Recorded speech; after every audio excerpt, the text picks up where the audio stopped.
Welcome, welcome, welcome. Boo, boo, boo, boo, boo, boo. Good evening, everyone. Good evening. Hope everybody's doing well. Hope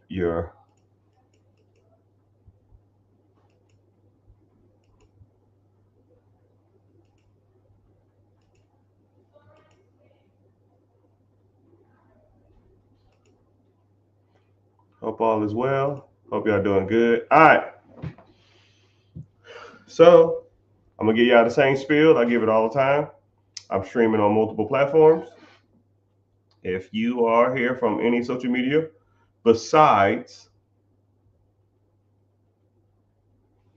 YouTube, YouTube is the only one that pays me to talk. So I would really appreciate it if you just chimed in on YouTube, please. I see people coming in and out of YouTube. I appreciate you being here.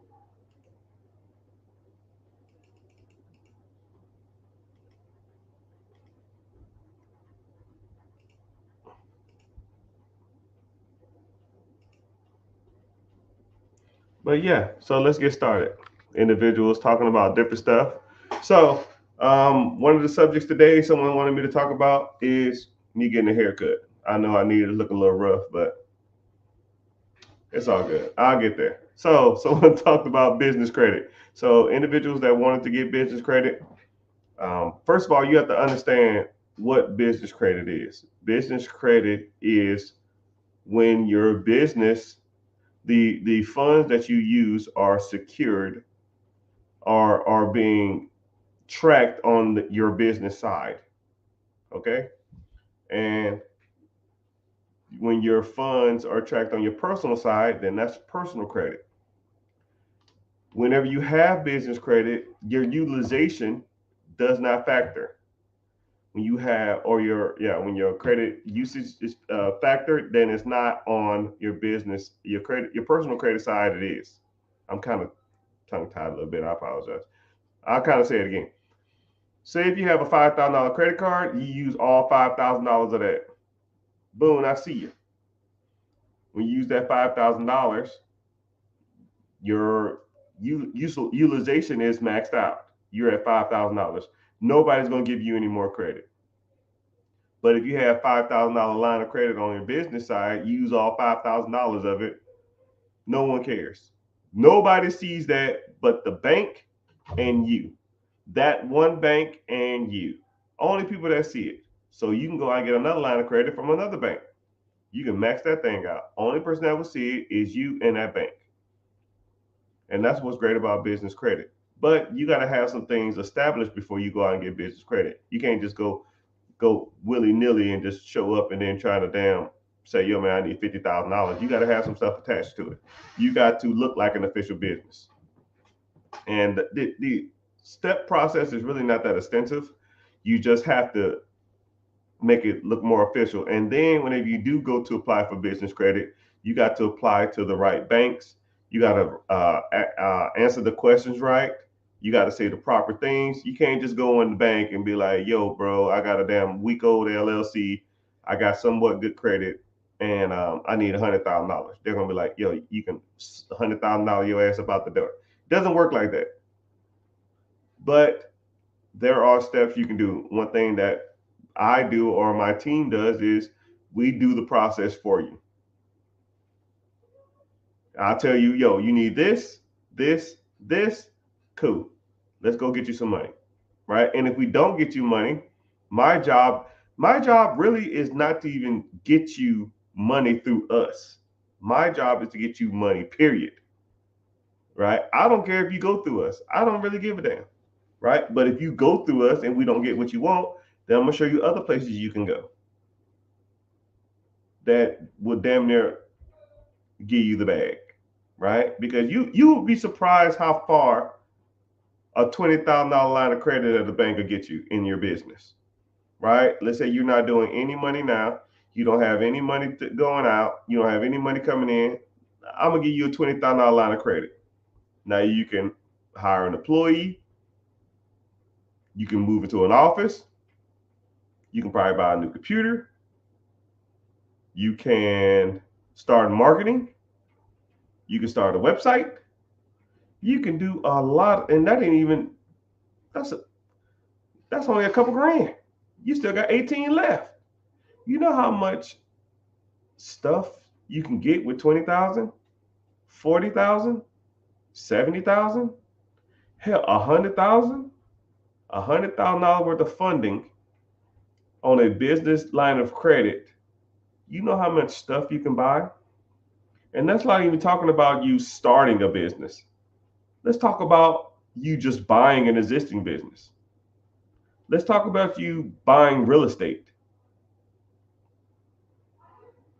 Now, say if you had 40K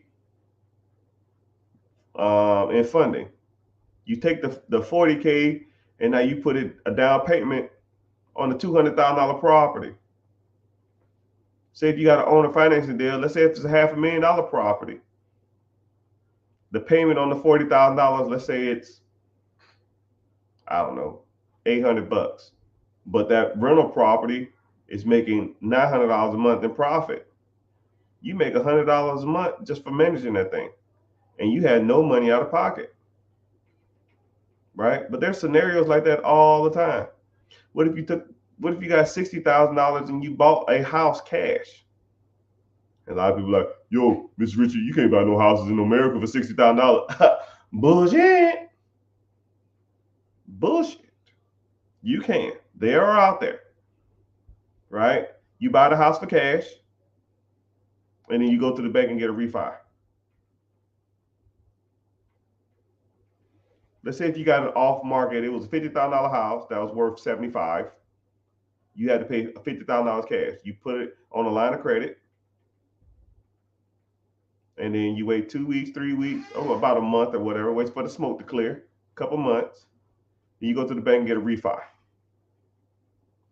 They're going to refi you at 80%. 80% of a $75,000 house, 60, maybe something like that. So now you make $10,000. You got the property, and now it's still being rented out. How many times can you do that? Damn near infinity. You pay the 50 back. You get a mortgage. You get a tenant, and you get equity.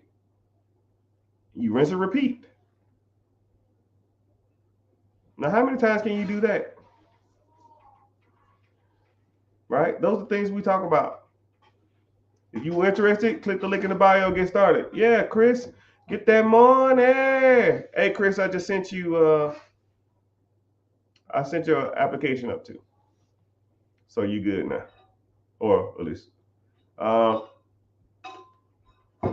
couldn't get access to that Google Doc either, but that's all another story. I'll get to that later. And something else I'll talk about real quick. Someone else brought it up. We in class Friday, I have a special guest that's coming through that's going to help us make more money. And those are the type of things I like to talk about. Those type of things that I like building, those type of relationships.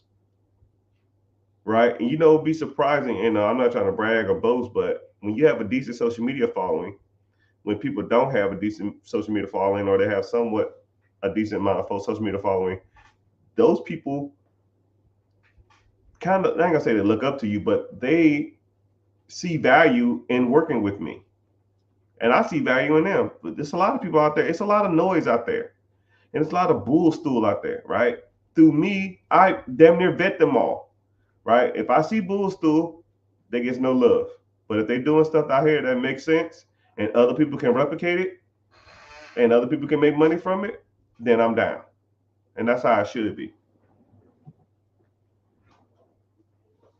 But yeah, if you're watching on TikTok or on any other social media platform, I don't know, on Facebook, just click on YouTube, type in The Rich Get Richard. You don't have to follow, you don't have to sub, just watch it from there because they pay me. Right? All right, next subject is someone said improving their credit. So there's a lot of things you can do to improve your credit. One, so you have to, first of all, to improve your credit, you got to understand your credit. So you have two aspects of credit. You have your credit profile and you have your credit score. Your credit profile ultimately it makes up your credit score. I've seen people with strong credit profiles and have shitty credit. And I've seen people with great credit and shitty credit profiles or no credit profile. I've known people to have no credit cards, no debt, no cars, no credit cards, and have a 780 credit score. And I've seen people with $140,000 worth of personal credit cards and have a 600. $160,000 line of credit or in their personal name is the strongest credit profile I've ever seen. And I've seen people with no lines of credit, no cars, no bills, no nothing. They was added as a authorized user on like 3 bank accounts, and now their credit score is high. So Blue Gator, I see you. So you got to understand the difference between credit and credit profile. You need to work on them both, right? Your credit score isn't everything, just like your credit profile isn't everything, right? You need to get revolving credit on there, keep the balances low. You need to pay your bills on time. You need to have accounts that are older accounts. You don't need none of those old accounts to fall off your account. You need to remove any negative inquiry. You need to not have so many hard inquiries. Hard inquiries mean you're desperate for credit.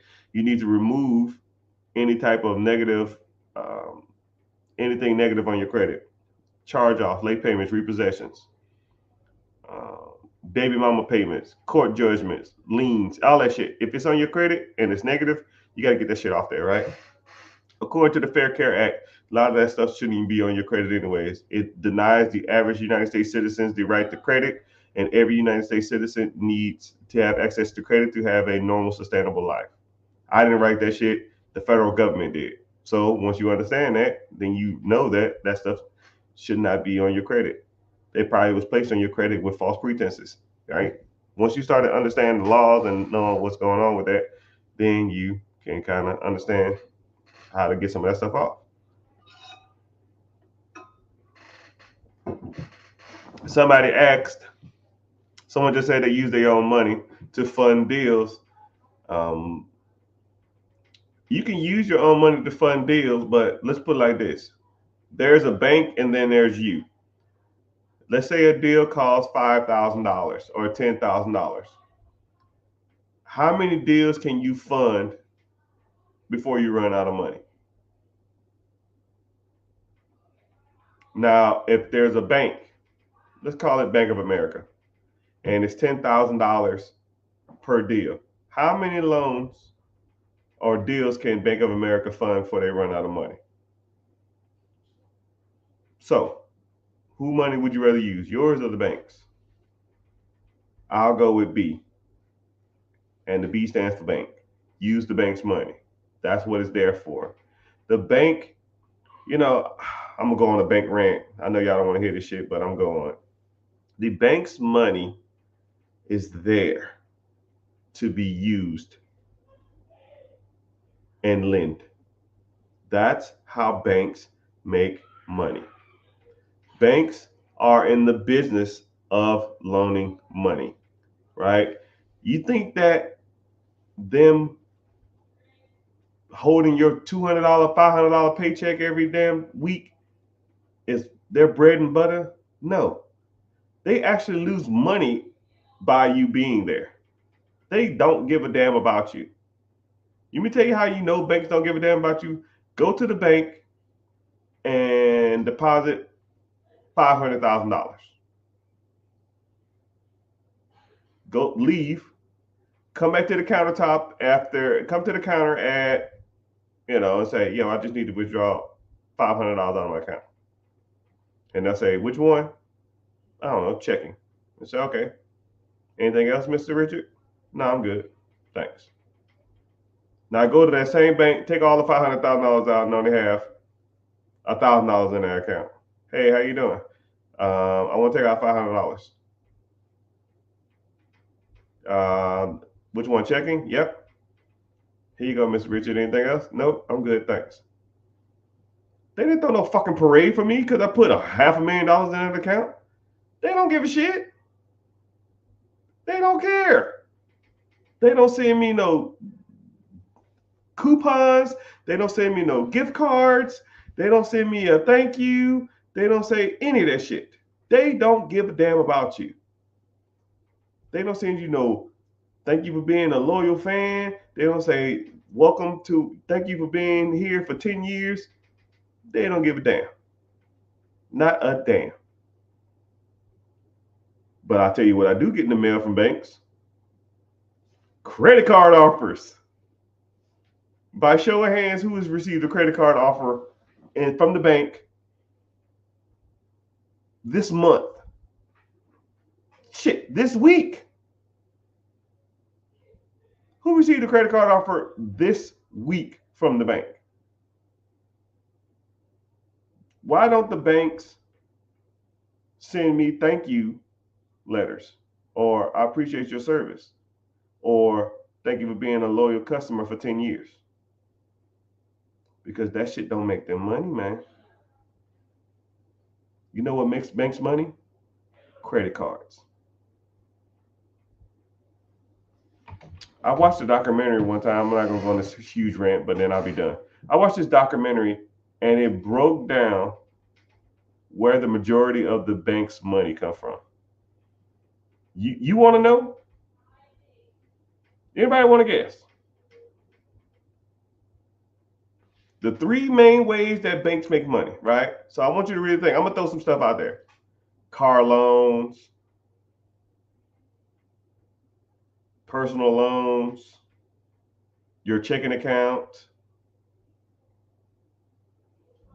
your debit card, your business account, your house. What are some answers? Just off the top of your head, right? What are y'all thinking? What ways do banks make money? I'm going to break it down to you. Top 3 ways that banks makes money. Late fees. All right. You don't pay your bills on time, or you are negative in your account. Fees. Number 2 way that banks make money. Damn, I had it in my head. I'm drawing a blank now.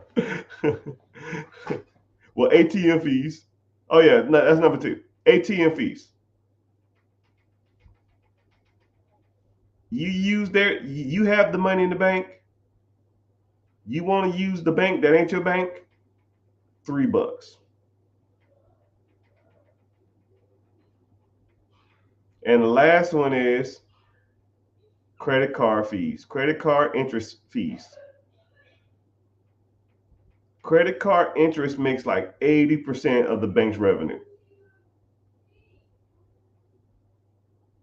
I didn't say shit about cars, personal loans, CD accounts, mutual funds, all that other kind of shit that people think that the bank is there for.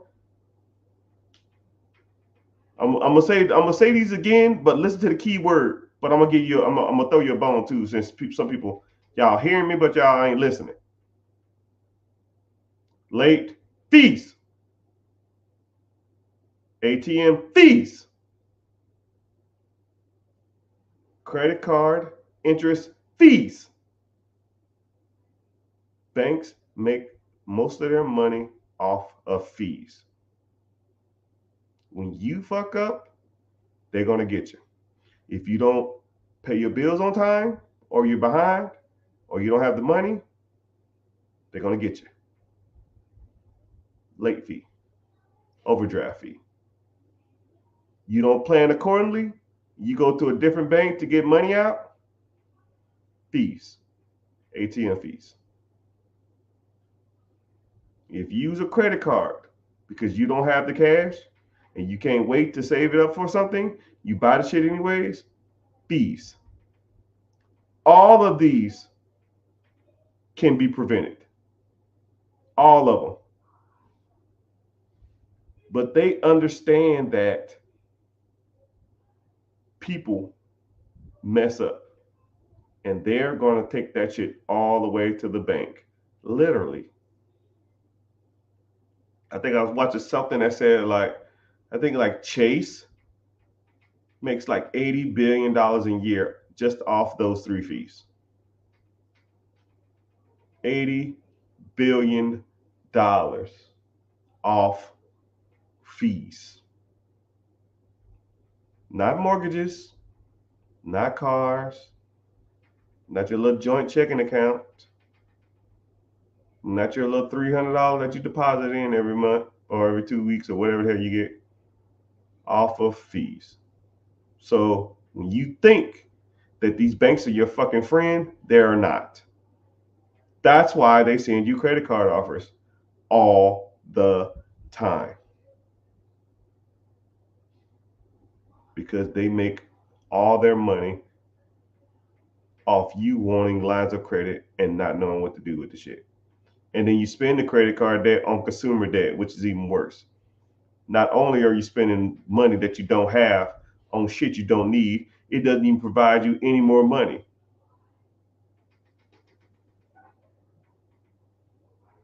Why would anybody think the banks are their friends? You'd be surprised, man. Some people say stuff like, "Oh, I've been banking with them for years. They're great. I've never had any issues. I don't sell nobody any bank. Come on." Screw all that. But anyways, let's get to some more question. Can you get an SBA loan for a business in another state? It depends.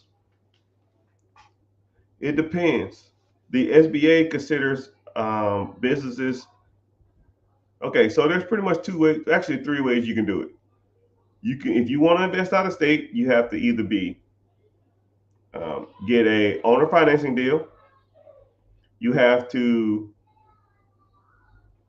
go to a national bank or a local bank in that area, and or you have to be within driving distance or a drivable range of that business. So, like, say if you're on the border of like, I always use Delaware as an example. Delaware borders like Maryland, damn near Virginia, Pennsylvania, New York, Connecticut. That's a drivable range.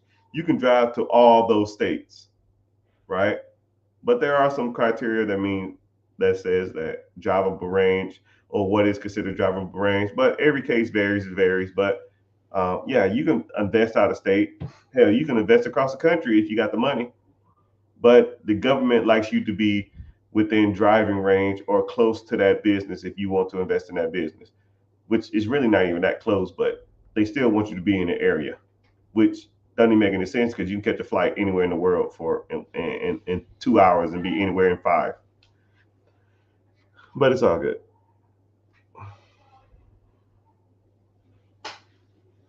I need trade lines. Trade lines are trash. Trade lines are dead. Trade lines are dead. Some people call trade lines.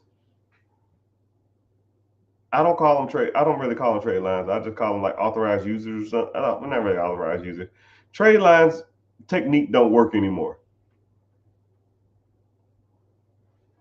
So does Chef Corps and Shell Corps don't work either. They got hip to that shit, right? But I can break down Shell Corps, and trade lines all day long. Not gonna get into it today. I don't really feel like it, but just know that you don't need a trade line, right? You work on your personal credit. Once you get that personal credit ready, and then the bad part about it is, whenever you get a trade line or you an authorized user on a account, you have like an asterisk on your credit score. It'll say like AU or TL, right? So it's like this person is in charge of this account, but he's really not in charge of this account. So how do you get validation? How do you get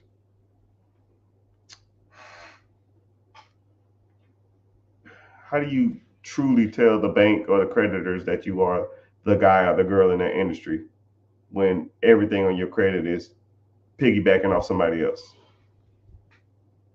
You know, there's ways to do it, and y'all got to learn. So I'm here to teach you.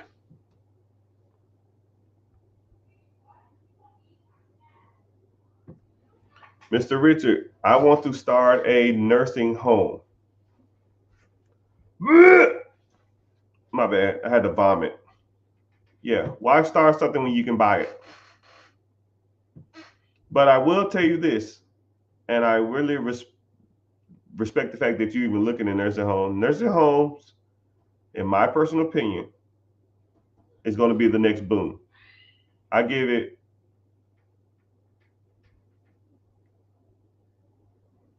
about a year from now.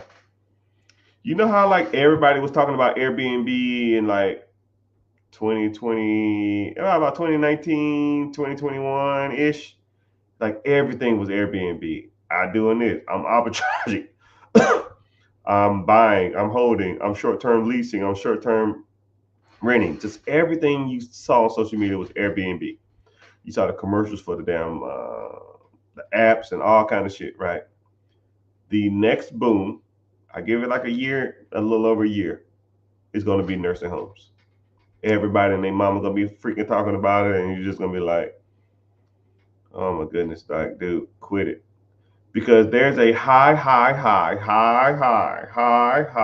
demand because people are living longer than before and people want their independence and their kids don't want their parents living with them.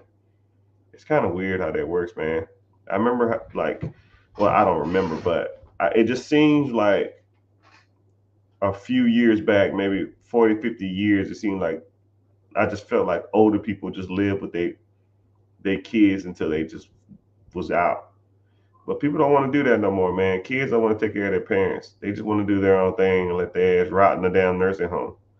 So what a lot of people are doing is nursing homes and assisted living facilities, taking a home and converting them into assisted living facilities. Or what some guys are doing now is they're building like communities for assisted living facilities. So it'll be like a road. It'll have like 10 houses on it, and every house will have, you know, 6 bedrooms in it. And they have a nurse for every house. And they have 2 aides. And if the government is charging a lot of money, you know, you can charge the government $5,000 a person. You got 6 people in the house. That's 30,000. Wow, you're not gonna have $30,000 in overhead on that building or in that facility. It just ain't happening. So, but yeah, I like the fact that you're looking to that, but I don't like the fact that you want to start one. Just buy an existing one. How do I get that part? I don't know what you're talking about, but if you want to get started with any of this stuff, click the link in the bio and join the free class. I need to make the hyperlink in my TikTok work.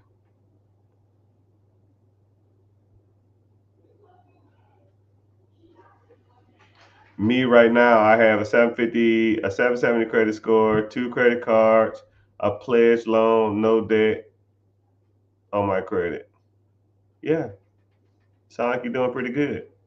Now, what you want to do with that credit though? Like a lot of people don't understand credit. A lot of people think that credit is like a trophy wife or something or a trophy husband. You don't just get your credit and build it up high just to like let it sit there and just tell people you have good credit. Like no one cares, right? What is the credit doing? That's like having a Lamborghini in the garage and you never drive it, right? You got to go out there and dog it out. You got to go out there and let people know you ain't out here playing around, right? Use the car to get ahead in life. Use your credit to get ahead in life. You got to use your credit to get ahead. That's what it's for. Your credit is not there just to sit there and do nothing with it. You got to leverage your credit. And a lot of people say, well, I don't want to mess up my credit. Well, what's the point of having it? Like, you buy a house to live in it. You don't buy a house to have it look like a museum, right? You fix your credit so you can use it to buy, to acquire credit, to use the credit to make money. That's the whole point of credit. It's not there just to look pretty. Use the shit.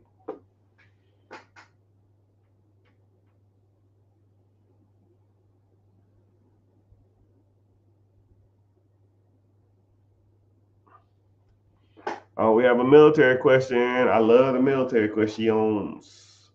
Do you recommend you have a TSP, or what do you recommend for retirement, member service, or do their TSP? Good question, D Matt. So a lot of people don't understand TSP whenever they get out. So TSP is a employment retirement account for government employees, especially military.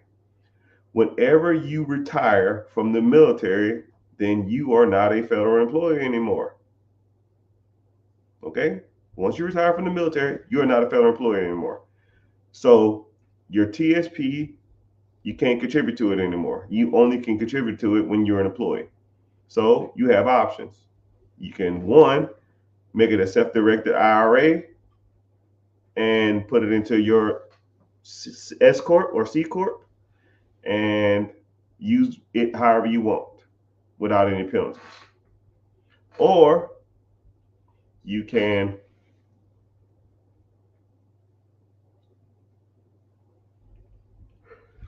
just roll it over to another account like a Fidelity, Vanguard, T. Rowe Price, or something like that, and then let them, and then now you can contribute to it annually or monthly, however you was doing before. But you have options. And also, too, if you take a loan out on your TSP account, if you take a loan out whenever you go to retire, let's say took a loan out on your TSP, let's say if it's $4,000 or $5,000. Whenever you get out, that $5,000 or whatever you took out of that account will be considered income.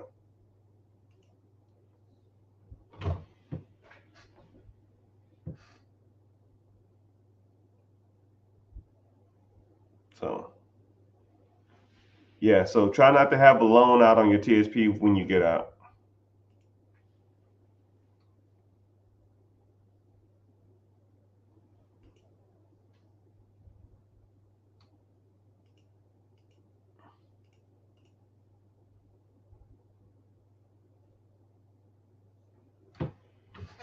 And they get paid by the government through Medicaid, not private.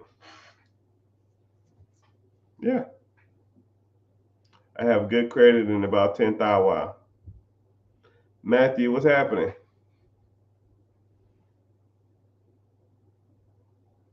I've been debating between buying business and real estate.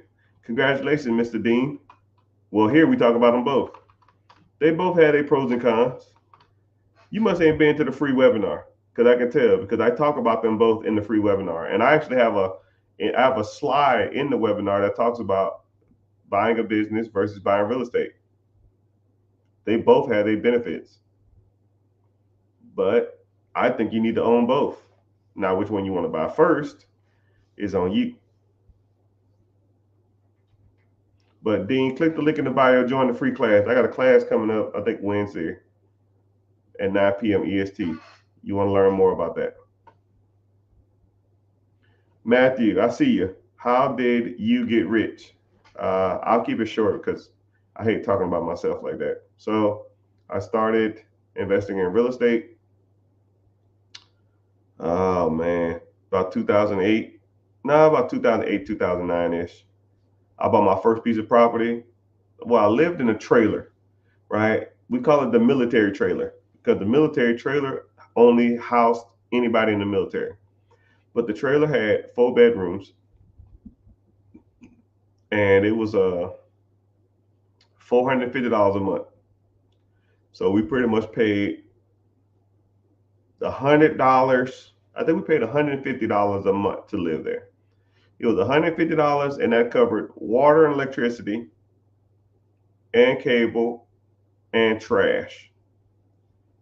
It was $150, and it was a little trailer too, man. You didn't have no room for nothing, but it did the trick. And I went to go buy a house, and I asked all three of the roommates there and said, "Yo, I'm gonna buy a house. We need more space. This is small, and instead of us spending $150 a month, it's gonna be $500 a month, and that's how much the bill costs.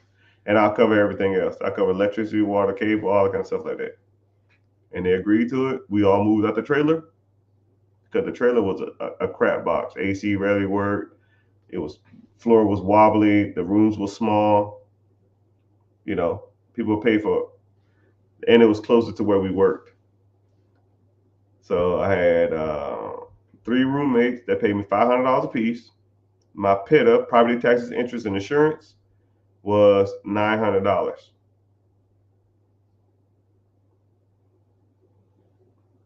And so I made $600 a month off that place. He says, "Where did you get the money to buy the trailer?" No, no, no, no, no, no. We all lived in the trailer. The trailer wasn't. The trailer was just a rental. The trailer was $500 a month. It was just like through this old man who owned the trailer. That's where the trailer came from. So the trailer came from there, and yeah, then I bought my own place, right? And then how I bought it is I was in the government. I worked for the government, and if you work for the government through the military, they have what's called a VA loan, home loan.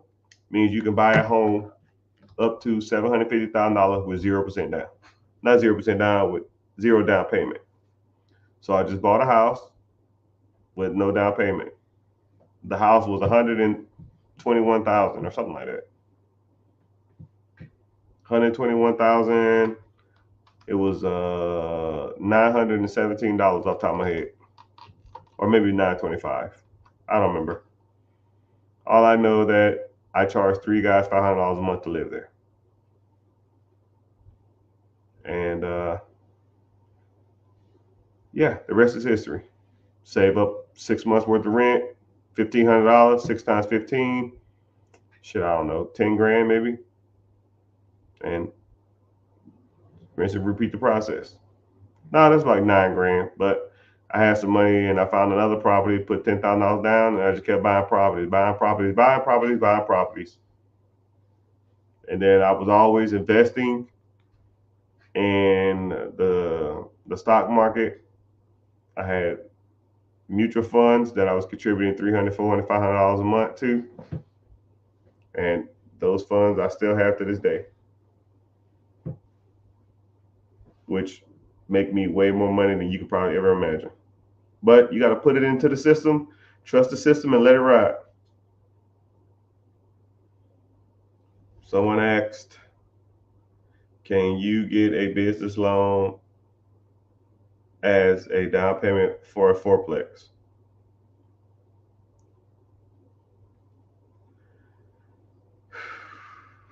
You're asking it weird, but technically, yes, you can. So this is what you do: you get your LLC and set the LLC up right properly. Then you go out and get business capital or business funding. You take the business funding and use it for the down payment on the fourplex. If I had to do it like that, but they don't like you to use debt to pay for debt. But there's kind of there's ways to do it.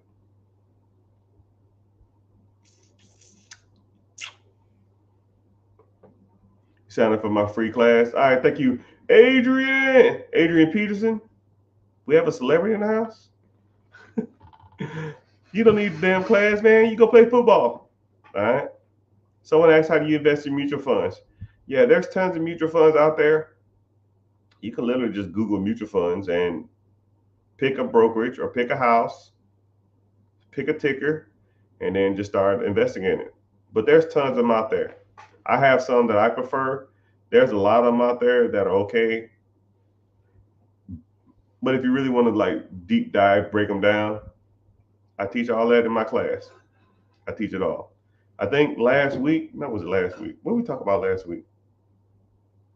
Yeah, last week it was all investing, right? Mutual funds, ETFs, um, stocks, bonds, high yield savings accounts, and I showed you where to go.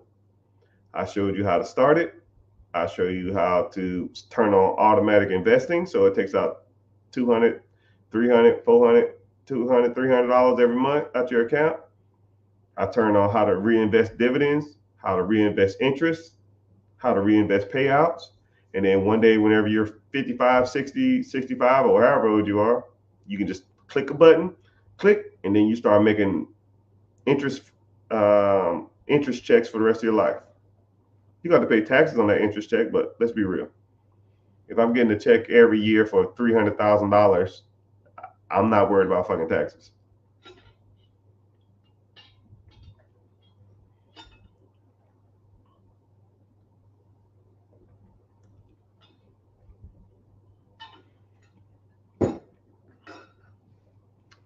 But yeah,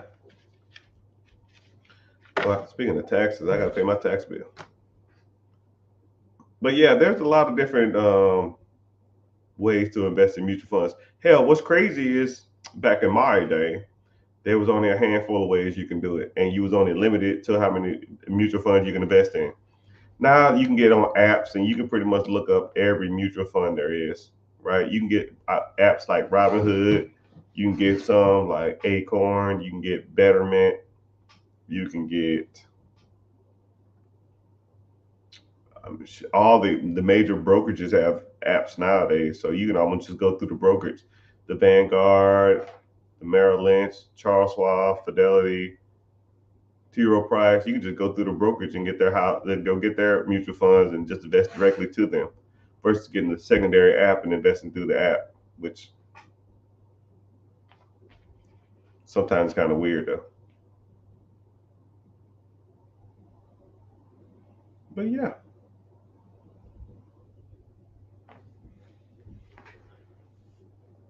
But the price of admission,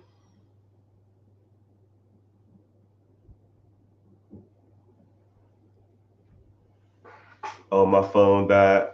Man, dang, man, I ain't repeating that.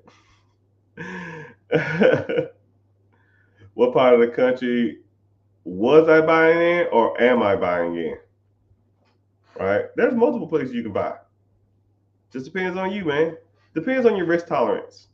You know what's crazy is that I was talking to somebody the other day and they said, well, how cheap houses are typically in the hood. And I said, no, they're not. You are misinformed, right? I know three places off the top of my head that I know for sure ain't in the hood, right? They ain't a hood in sight. But depends on your risk tolerance, depends on what you want to invest in, depends on how much money you have set aside, depends on what you want to get into. Everybody's different, and I don't know your circumstances, right? That's why you need to maybe one day set up a one-on-one call, maybe set up a consultation, maybe set up to where you come to the class and ask me questions, because you don't know what you don't know until you either learn or you learn from people who are talking about this type of stuff.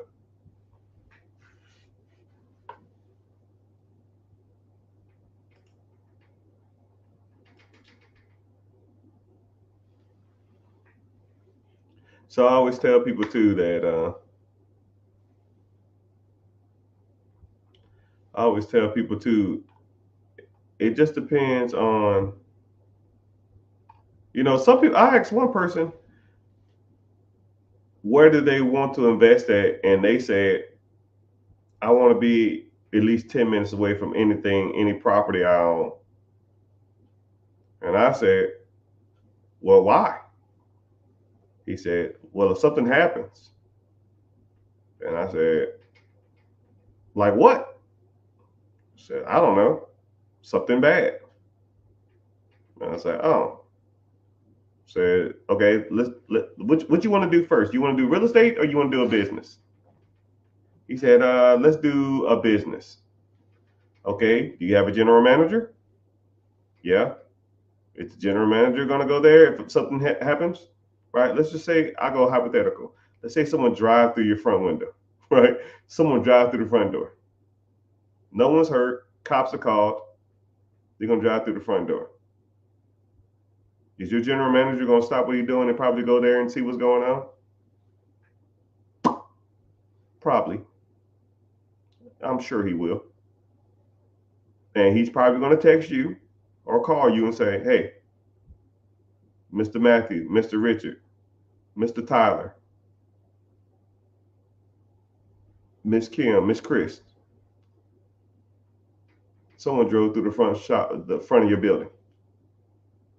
Oh man, that's nuts. Are you on the way up there? I'm here now. Okay. Put me on Skype or FaceTime. Flip the camera around. Let's walk around and see what's happening. I'll record it from my phone and I'll watch it. And then I'll say, is anybody hurt? No. I'll say, okay, good. Thank goodness. What we'll do is let's call a security service to get somebody out here to sit in front of the door and watch and make sure no one comes in and out here and steal anything.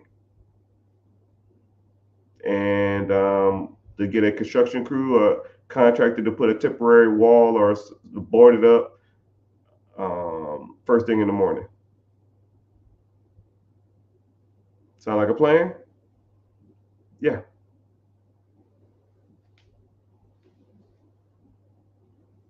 How close I needed to be to do that?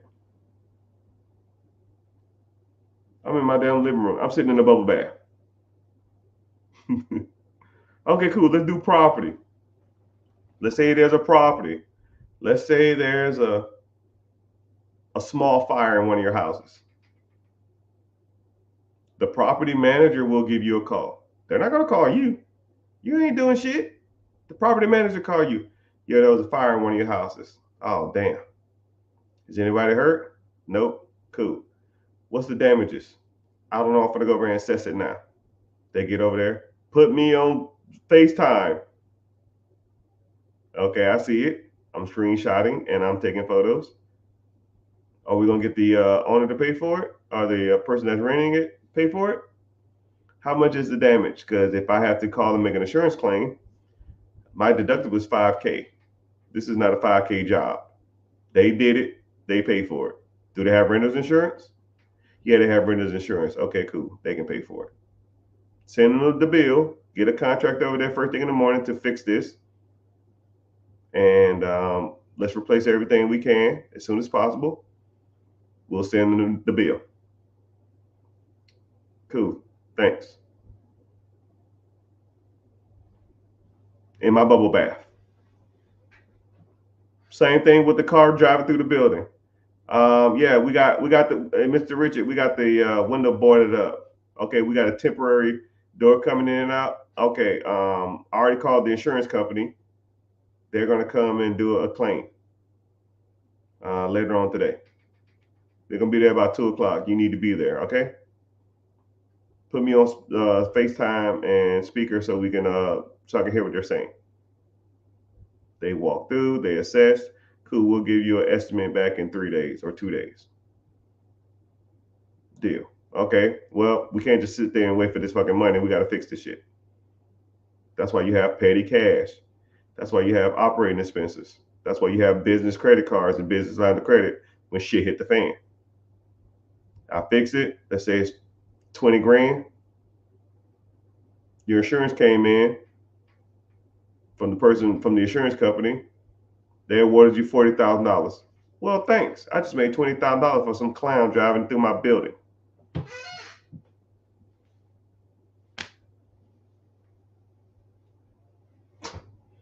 Come on, man.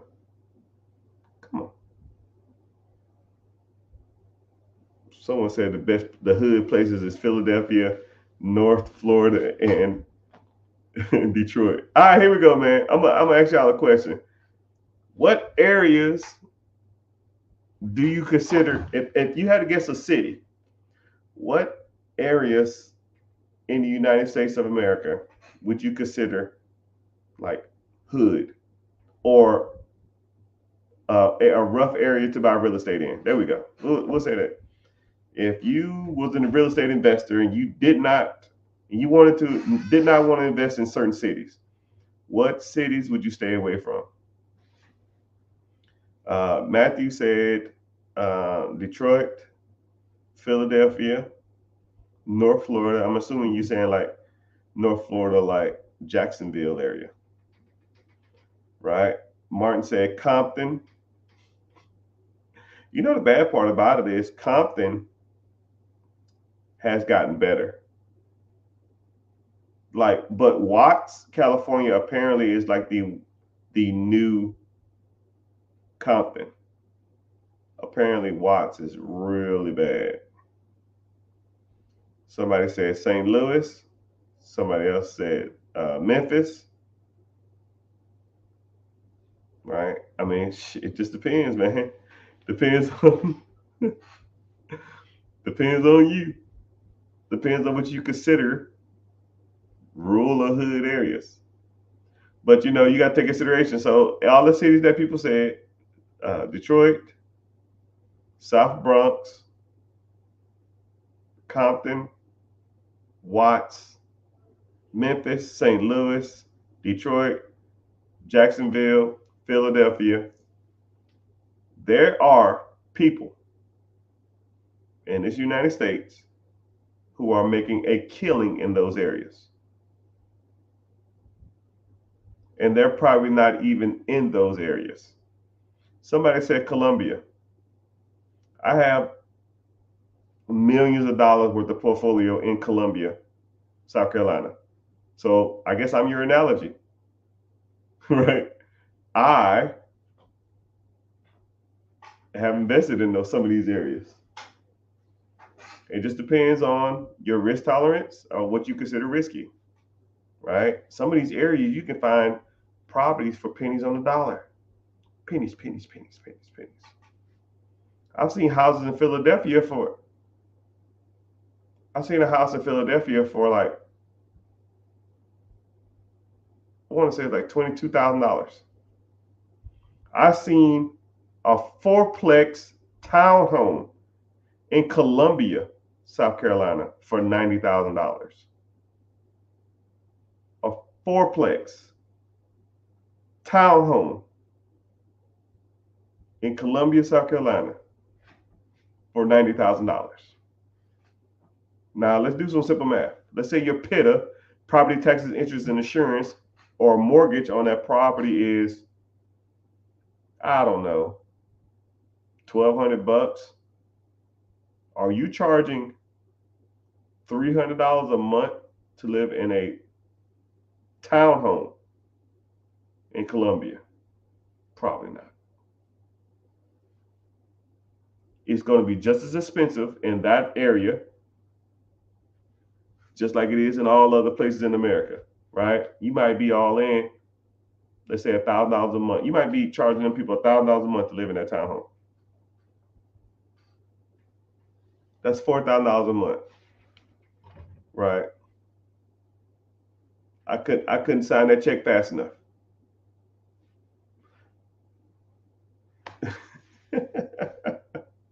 How much? This ain't a typo? Cool. Send me the purchase agreement. Do you want to see it? No, I'm good. I don't give a damn if it got steps inside of it. 90 grand for 4 units that are townhomes. I don't give a damn if it got steps in it. I'll figure it out. South Philadelphia is pretty rough, right? I'm not doubting that Columbia, St. Louis, Memphis, Detroit, South Philly, Compton, Watts, Jacksonville aren't rough areas. I'm just saying, no matter how rough an area is, people gonna need a place to live. So they can rent it from you or they can rent it from somebody else. Either you can make money off of them or somebody else is going to make money off of them. But the moral of the story is somebody's making money. Some money, some transaction are being made, either if it's from you or it's from the government or it's from the individuals. I don't care, right? I don't care. Now, do I suggest you running up in some random hood and buying a whole bunch of stuff up? No, but there's ways to do it smart, you know. But what? I ain't gonna stay here too much longer, man. I'm just giving y'all some game. Um, Hope y'all find value in this stuff. Hope you are entertained, at least for a little bit. Uh, I put like this. I take my morning meds,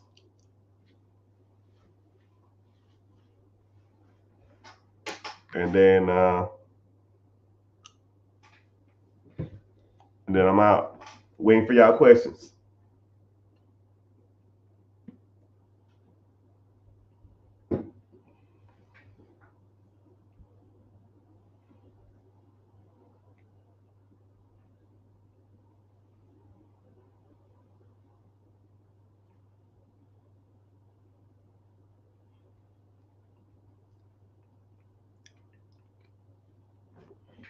So a lot of times I come on here because I want y'all to understand that there's levels to this money stuff.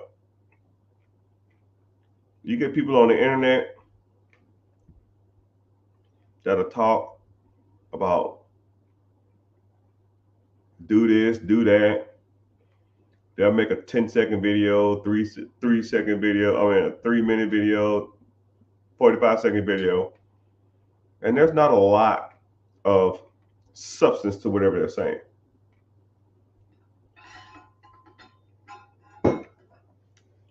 But I literally sit in front of you and I will debate or talk about any subject that y'all bring up. And this is all free.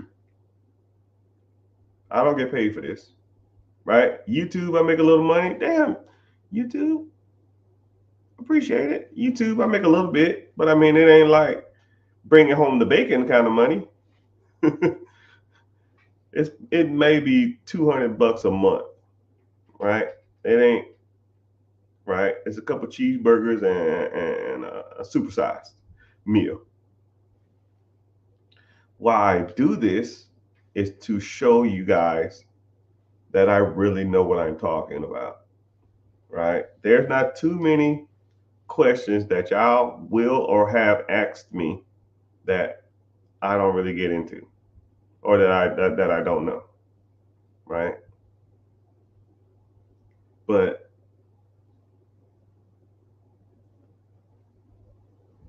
I do sometimes I come on here because I am actually just working on conveying a message to an audience over a long period of time.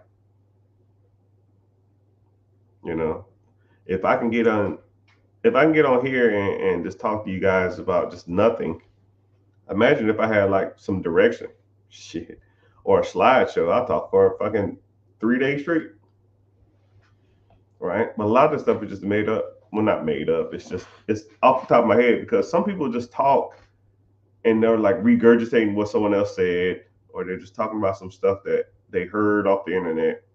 And I'm not like that, right? I'm in the streets every day learning, growing, investing, reinvesting, buying, selling, whatever, right? And if it works for me, and I know it works, then it can work for you. And at the end of the day, that's pretty much what it boils down to. I show you how I did it, and I show you where I did it and how it can be replicated. And once you understand that, it's kind of downhill, right? Don't learn from people who ain't out here doing it. You gotta do it from learn from people who actually are out here in the streets every day, right?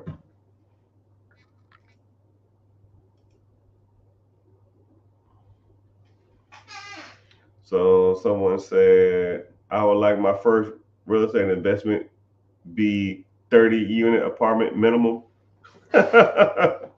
Shit, you and everybody in America, you know the okay. I'm gonna put you on something. You know the most sought out after real estate in America is. I'm gonna I'm gonna see if y'all know this. What is the most sought out after real estate in America? You probably thinking single family homes. Nope. Duplexes. Nope. Triplex.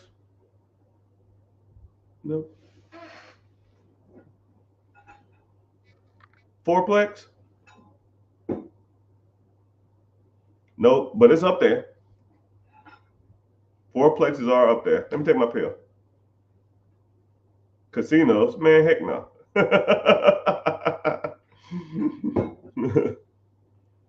Someone said multifamily. You're getting close. Trailers.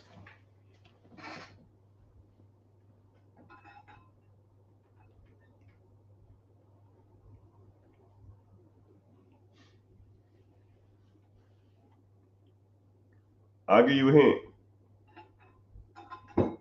It's apartments. Multifamily. What units though? How many units?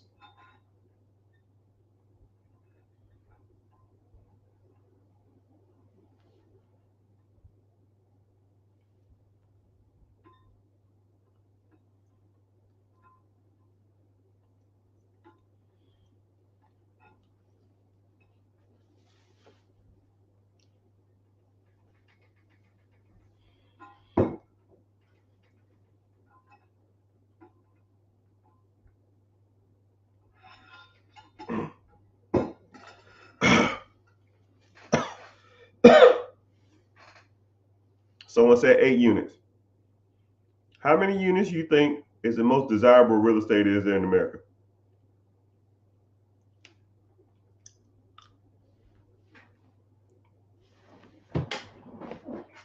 The answer, hold on, let me take this pill first.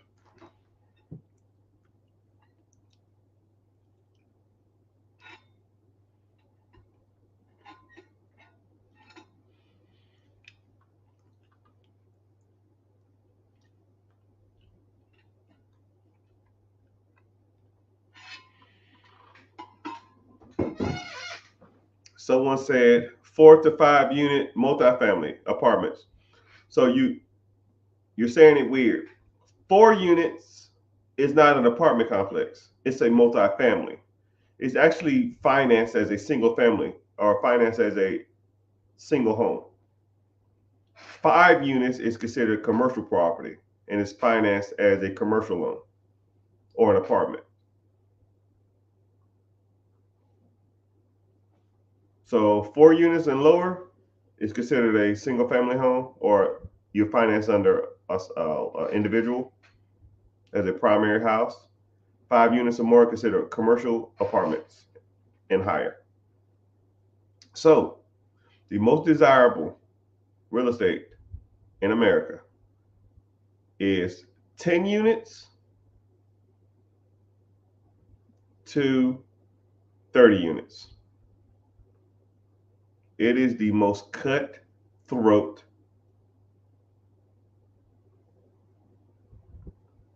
industry out there, because what happens is all the big dogs who go out there and buy apartments and stuff like that, that's what they look for. 10 units to 30 units, value adds, owned by mom and pops.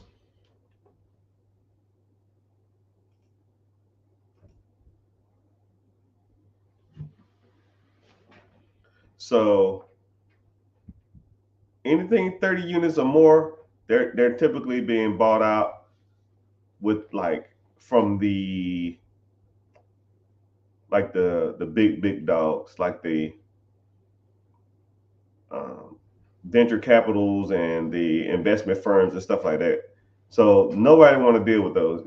and then their interest rates or their returns aren't making that much money, right? You probably only getting like 5 caps.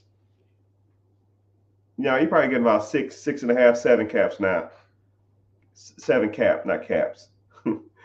7 cap on that. So it ain't worth it almost to me nowadays. But it's almost like, because you think about it, smaller people say, oh, I can get 10 units or more. And then the big dogs say, I can get 10 units and up. So it's almost like that weird middle ground where a lot of people are battling. Next industry that a lot of people focus on, number 2 most desirable real estate is fourplexes, because people want to buy a unit and buy a fourplex. They're financed under a single person, or they're financed as a single home or you can use an FHA loan or a traditional loan, and only have to put 5% down, and you can get units. So fourplexes are the second most desirable places to people buy real estate, and then it trickles down from there. It trickles down from, well, it's fourplex, and then it's single family homes, and then it's triplex, and then duplexes. Oh, sorry, I take that back. Fourplexes, single family, duplexes, and then triplexes. You don't get a lot of duplexes. You don't get a lot of triplexes. And then you get 5 units to 10 units, and then you get 30 units or more. They're all in considered the same realm. So just note, if you're looking for 10 to 30 units, and you're looking for fourplexes and or single family homes, that's where the dog fights are.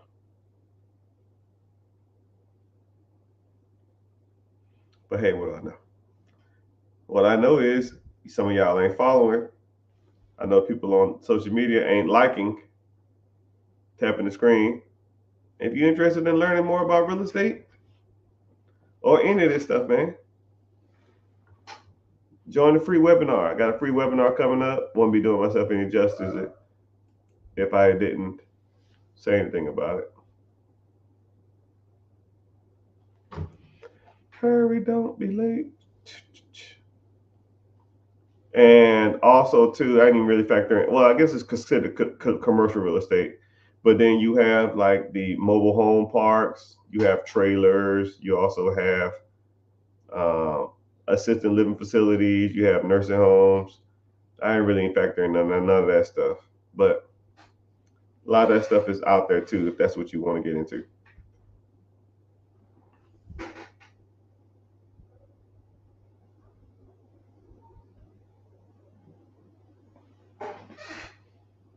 Saving up for the mentorship. Glad I came across your channel. Yeah, if you're interested, come to the free class, learn more. If you want to make payments, that's cool too, right? But if you make payments, don't be trying to renege on my ass after about a month. Yo, man, well, see, I ain't got time for that, man. Don't do that, right? Either you commit and you have access to me for life, or you're just gonna make me upset, complaining after 2 months. You know what I mean? I don't want that, right? If you can't afford it or you don't want to do it, that's fine. Don't do it, right? Because I don't want to get pity parties. I'm not that type, right? And then I look at stuff like that as like, if you can't commit to this, you're not gonna commit to anything, and it makes me mad, right? I meet so many people in life that tell me they want to do something, regardless if I charge them for it or not, and then they just don't follow through. It is so annoying. If you want to do it, let's do it. If not, I'm good. Don't waste my time, right? Not trying to be rude or nothing. It's just that, yeah, it's all good. Yeah, some people will sign up and then like 2 days later they'll say, yo, I changed my mind. I'm like, what? Man, I guess it knows what it is, man, but it's just a waste of time. And then someone else might have wanted that slot, because I only offer limited slots, because onboarding people is a pain in the butt. So they fear success. Yeah, I think it's just not necessarily. I think it's probably a fear of success. I think it's just a fear of the unknown too. Sometimes people don't want to be held accountable too, right? Because I will do that. You ask me a question, I'm gonna tell you to do this, and then I'm gonna check in on your ass after so much time and be like, "Yo, man, what's up with this? Did you do this?" Yeah, here we go, man. Got serious.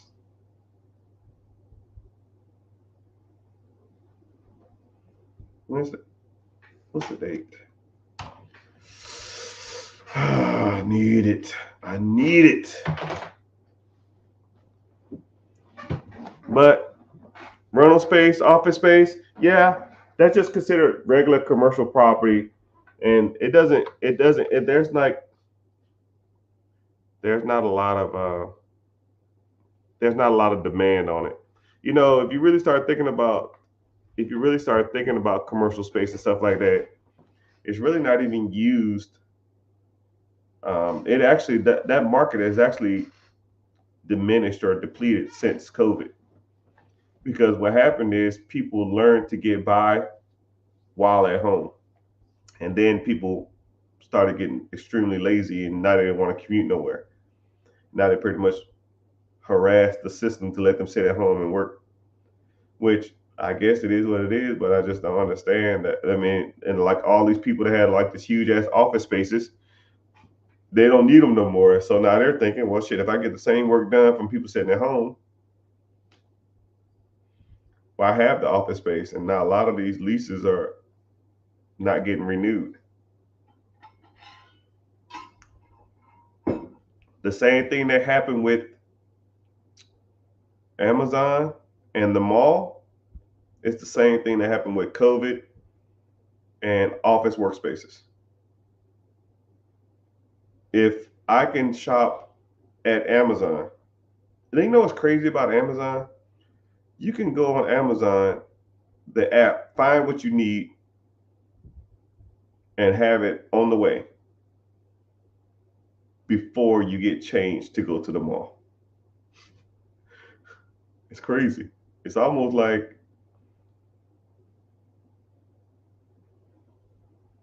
why go to the mall?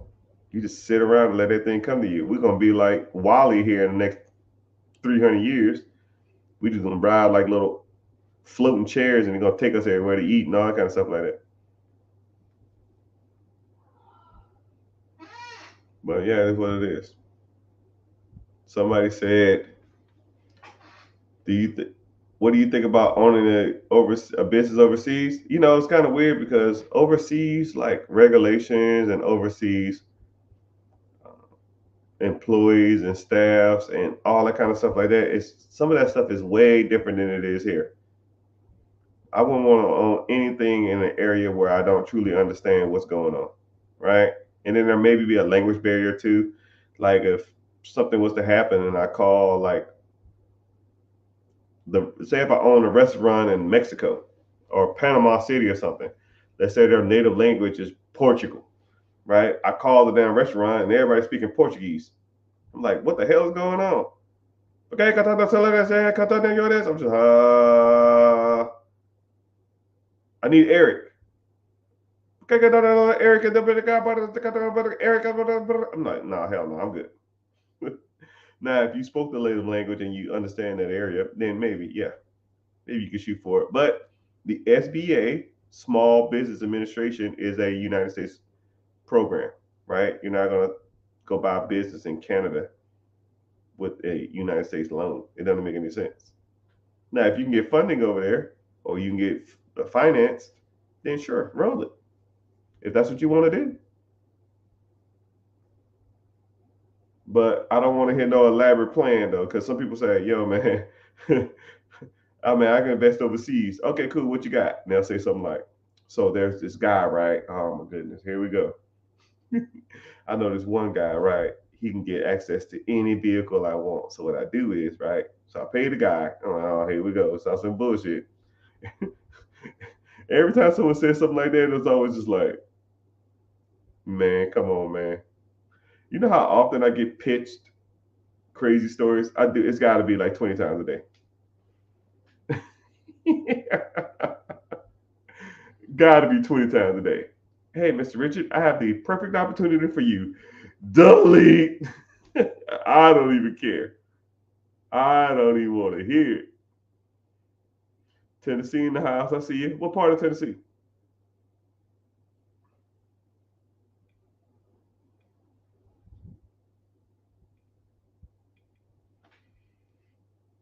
Yo, Mr. Rich, I have the perfect opportunity for you. Delete. I see your YouTube channel is not being optimized. Delete. I see you live on TikTok. Have you ever thought about promoting a delete? I live in Stone Mountain, Georgia. Shit. Stone, hey man, are we related? My mom lives in Stone Mountain and we moved from Knoxville. What part of Knoxville? Baton Rouge. I grew up in Louisiana. I grew up in Shreveport though. What part of Knoxville? That's my old stomping ground. Off old Kingston Pike. I was in. I think that's like South Knoxville though. Over there by West Town Mall. Now there's a place. I want y'all to know this, man. There's a place in Georgia, in Tennessee, called West Town Mall, and man, that mall is bumping. Right? You know how some of these other malls are dying off? That shit ain't going nowhere. People love that place.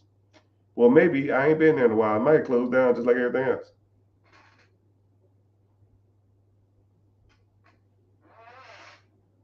Pine Lake, Stone Mountain.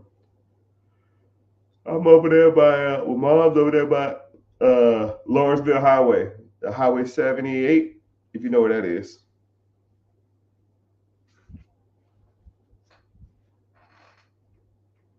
Shreveport. Yeah, Adrian. Hey, yo, Adrian. But yeah, I hit my quota for the day. My quota was to get on here for 1 hour, and I've exceeded that. I need to really fix my social media platforms to where y'all can click and go wherever y'all need to go. But I'll fix it as soon as I get off here. But yeah, if you're newer here, thank you, welcome. Make sure you're following. Uh, you went through, you're Redan. Oh, you from the hood.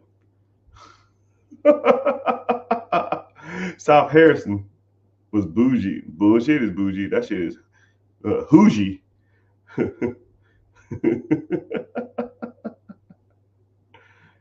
But yeah, damn, my teeth are fleeky fleek.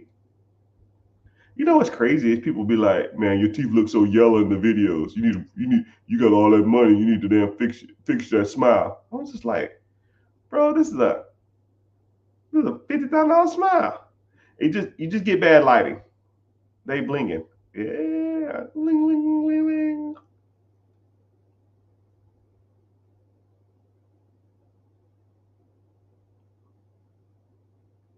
Thanks for your time, Jake. I'm glad you knew. You're glad you're here. Make sure you're following. Joker, I'm gonna give you the last question for the day.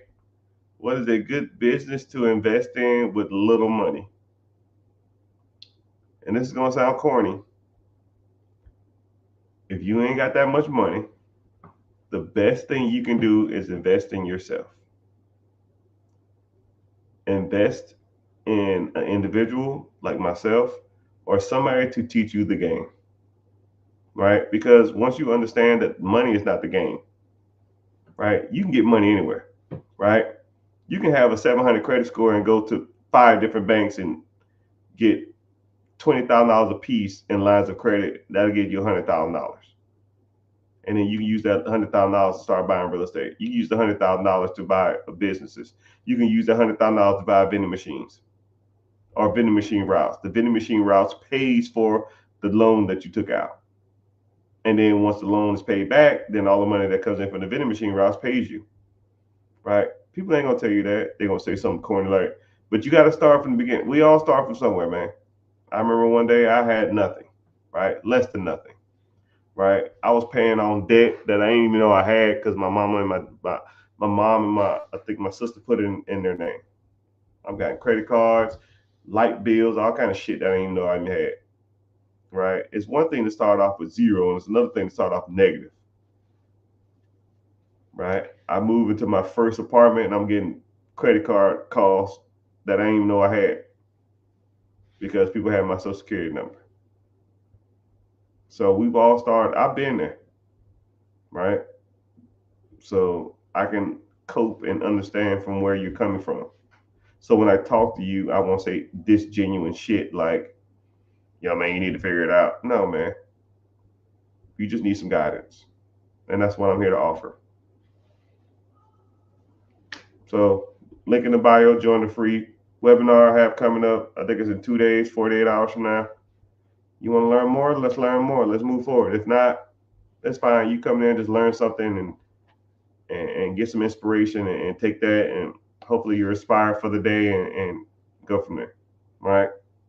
I tell people that shit all the time. Like I don't need your money, right? You just don't want. I just don't want you to waste my time. You're paying for my time. If you sign up, you're getting my time. You're not getting. The money aspect is irrelevant. Like, don't care. Don't waste my time though. How you doing, Rico? What's happening? I see you. But I'm about to get off here. I said I did my quota. Damn, more people coming on. I be hate. As soon as I get the yapping, people start popping in.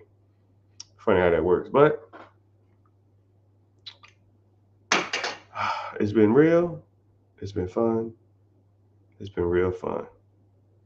Hope you found value in this. If you're on whatever social media platform that you're on, please make sure you at least following, right? You get updates. And while you out throughout your day, just think of questions so whenever you do come see me.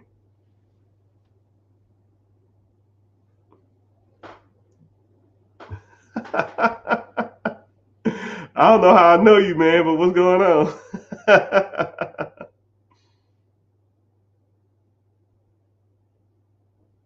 But yeah, thank you, man, and later, dudes.